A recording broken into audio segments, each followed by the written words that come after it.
జమ్మూ కశ్మీర్లో టెర్రరిస్టులు ఘాతుకానికి పాల్పడ్డారు. అనంతనాగ్ జిల్లాలో సామాన్య వ్యక్తిని ఉగ్రవాదులు కాల్చి చంపాయి. ఈ విషయం తెలుసుకున్న సెక్యూరిటీ లోయలో తనిఖీలు చేపట్టారు. జమ్మూ కశ్మీర్లో టెర్రరిస్టులు పేటరేగిపోయారు. రోడ్డుపై నడుచుకుంటూ వెళుతున్న వ్యక్తిని కాల్చి చంపారు. సంఘటన దక్షిణ కశ్మీర్ అనంతనాగ్ జిల్లా బిజ్బెహరా ప్రాంతంలో జరిగింది. బీహార్కు చెందిన వ్యక్తి రాజ్ షా కొంతకాలంగా కశ్మీర్లో ఉంటున్నాడు. అయితే నిన్న సాయంత్రం పనుల నిమిత్తం వెళుతున్న రాజ్ షాపై టెర్రరిస్టులు కాల్పులకు దిగారు.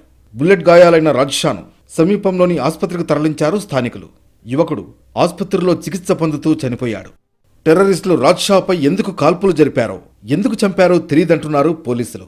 ఈ ఘటనపై తీవ్ర దిగ్భ్రాంతికి గురయ్యారు పీడీపీ చీఫ్ మెహబూబా ముఫ్తీ. ఇది తెలివి తక్కువ పని అని అభివర్ణించారు.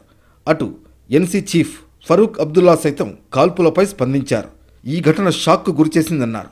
కుటుంబ సభ్యులకు ప్రగాఢ సానుభూతి తెలిపారు. బోర్డర్లో ఎన్నికలు సమీపిస్తున్న వేళ భద్రతను కట్టుదిట్టం చేశారు. సరిహద్దులో చొరబాట్లపై ప్రత్యేక నిఘా ఉంచారు అధికారులు. లడ్డాఖ్ ఏరియాలో భారీగా పోలీస్ బలగాలు మోహరించాయి. ఎన్నికల విధుల్లో భాగంగా రాష్ట్రంలో సెక్యూరిటీని టైట్ చేశారు. అనుమానితులను అదుపులోకి తీసుకుని విచారిస్తున్నారు.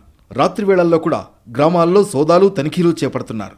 ఎలాంటి అనుమానం వచ్చినా స్టేషన్కు తీసుకొస్తున్నారు పోలీసులు.